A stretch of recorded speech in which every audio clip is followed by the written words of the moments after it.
floor, and then they get behind us, and that's where they really got going. So, some positives we can take out of this in the first half, but in order to compete and win a game like this, you have to play a 40-minute game. We did not do that tonight. Thank you. Next question, Robin Washut. Hey, Fred, with those turnovers, I mean, obviously this was a big issue tonight, but the last 3 games, you've set season highs the last 3 games. What are you seeing that's resulting in kind of just the poor care of the basketball of the last 3 games, and how do you fix it? Well, that's been the big focus the last 2 days of practice, has been getting back to movement. We've done a phenomenal job early in the preseason in our practices of moving and making simple plays. We do 3 simple play drills every day. When the defense converges, you come to a jump stop and you make a 2-hand pass. Things you do, in elementary school, just trying to get our guys to understand if we make simple plays, we've got enough players out there and weapons that can knock down shots or start a chain reaction and attack a long closeout. We had some good possessions of movement in the first half, but we still tried to get in those small spaces and small gaps. So 25 turnovers, again, 12 in the first half, to only be down 4 points. We obviously did some really good things besides that. So, again, when you turn the ball over and then you get them out in transition, they just crush us with that.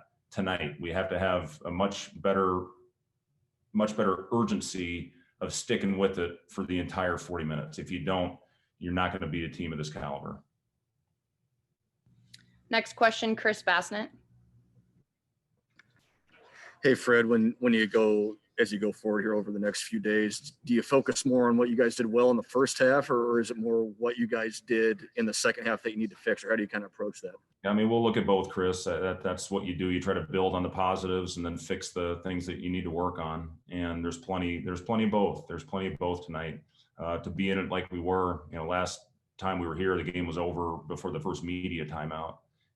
Tonight we played, I thought, besides the turnovers, a pretty damn good half. To be down 2 possessions against this team, coming off a devastating loss where we knew they were going to come out with fire and focus. But again, what was it, about a 5 or 6 minute run where they go on a 23-2 run on us, and it's done. It's over. You got to find a way to withstand those runs. We talked about that coming into this game. First half, we were phenomenal. They get up 8, we cut that thing back down to 2.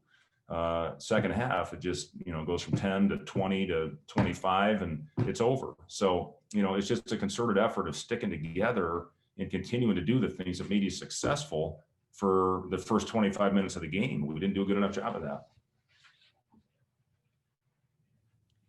Next question, Andrew Ward. Hey, Fred, is it almost a blessing in disguise or a curse that you guys have a 10-day layoff now to kind of dwell on this loss?